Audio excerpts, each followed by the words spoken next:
ശബരിമല ശ്രീകോവിലെ ബാക്കിയുള്ള സ്വർണ്ണപ്പാളികളും കൊള്ളയടിക്കാൻ പദ്ധതിയിട്ടിരുന്നു എന്ന് SIT ഹൈക്കോടതിയിൽ. ആസൂത്രിതമായ ഗൂഢാലോചനയാണ് ശബരിമല സ്വർണ്ണക്കൊള്ളയിൽ നടന്നത് എന്ന് വ്യക്തമാക്കുന്ന ഞെട്ടിപ്പിക്കുന്ന വിവരങ്ങളാണ് ഈ കഴിഞ്ഞ മണിക്കൂറിലൊക്കെ തന്നെയും പുറത്തുവന്നത്.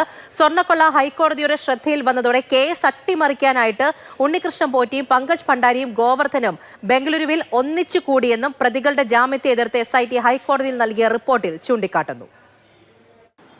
ശബരിമല സ്വർണ്ണക്കൊള്ളയിൽ നമ്മൾ ഇതുവരെ കണ്ടതും കേട്ടതിനും അപ്പുറത്ത് വലിയ ആഴത്തിലുള്ള ഗൂഢാലോചനയാണ് നടന്നതെന്നതാണ് വ്യക്തമാകുന്നത്. ശബരിമലയിലെ ശ്രീകോവിലിൻ്റെ ശേഷിക്കുന്ന സ്വർണ്ണപ്പാളികൾ കൂടി അടർത്തിക്കൊണ്ടുപോയി അതിലെയും സ്വർണം അടിച്ചുമാറ്റാനുള്ള വലിയ ആസൂത്രിതമായ ഗൂഢാലോചന നടന്നുവെന്നാണ് SIT ഹൈക്കോടതി അറിയിച്ചിരിക്കുന്നത്. A. പത്മകുമാർ അടക്കമുള്ള പ്രതികളുടെ ജാമ്യത്തെ ശക്തമായി എതിർത്തുകൊണ്ടുള്ള റിപ്പോർട്ടാണ് കോടതിയിൽ SIT നൽകിയിരിക്കുന്നത്. 1998 വിജയ് മല്യ ഏതാണ്ട് 30 കിലോയോളം സ്വർണ്ണമാണ് ശ്രീകോവിലിൻ്റെ മേൽക്കൂരയിലടക്കം പൂശിയിരിക്കുന്നത്. ആ സ്വർണ്ണപ്പാളികൾ കൂടി അഴിച്ചു കൊണ്ടുപോയി അതിൻ്റെയൊക്കെ സ്വർണം അടിച്ചു മാറ്റാനുള്ള വലിയ ആഴത്തിലുള്ള ഗൂഢാലോചന ഈ പ്രതികൾ നടത്തിയെന്നതാണ് SITയുടെ കണ്ടെത്തൽ. പ്രത്യേകിച്ച് ഒന്നാം പ്രതിയായ ഉണ്ണികൃഷ്ണൻ പോറ്റിയുടെ നേതൃത്വത്തിൽ വിപുലമായ ഗൂഢാലോചന നടന്നു എന്നതാണ് ഏറ്റവും പ്രധാനപ്പെട്ട കണ്ടെത്തൽ.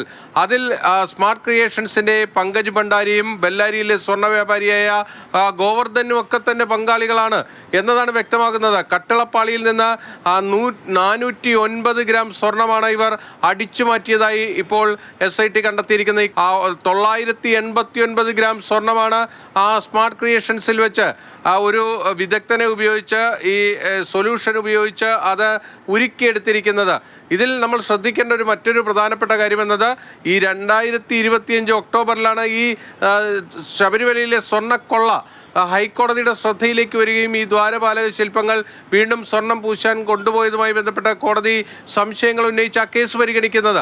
ആ സമയത്ത് ഇത് ഒരു വലിയ കേസായി മാറിയാൽ അത് അട്ടിമറിക്കാനുള്ള ഗൂഢാലോചന ഈ പ്രതികളുടെ ഭാഗത്ത് നിന്ന് നടന്നു എന്നാണ് ഹൈക്കോടതിയിൽ SIT അറിയിച്ചിരിക്കുന്നത്. അതായത് 2025 ഒക്ടോബറിൽ ഉണ്ണികൃഷ്ണൻ പോറ്റിയും പങ്കജ് ഭണ്ഡാരിയും ഗോവർദ്ധനും ബംഗളൂരുവിൽ ഒന്നിച്ചു കൂടിക്കാഴ്ച നടത്തിയെന്നതാണ് ഞെട്ടിപ്പിക്കുന്ന വിവരം. ഇവരുടെ മൊബൈൽ ഫോൺ റെക്കോർഡുകൾ പരിശോധിച്ചതിൽ നിന്ന് നിർണായകമായ വിവരം കിട്ടിയിരിക്കുന്നു.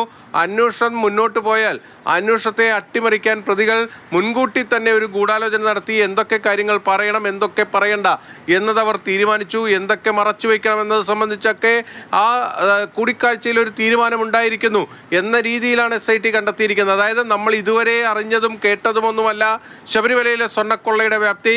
ഇനിയും മുന്നോട്ട് പോയിരുന്നുവെങ്കിൽ ഒരുപക്ഷേ ശബരിമല ശ്രീകോവിലിലെ ഒരു തരി സ്വർണം പോലും ഇല്ലാതെ ഈ പ്രതികൾ അവിടെ നിന്ന് വളരെ ആസൂത്രിതമായി അടിച്ചു കൊണ്ടുപോകുമായിരുന്നു എന്നതാണ് ഹൈക്കോടതിയിൽ SIT അറിയിച്ചിരിക്കുന്നത്. കൊച്ചിയിൽ നിന്നും ബിനിൽ, മാതൃഭൂമി ന്യൂസ്.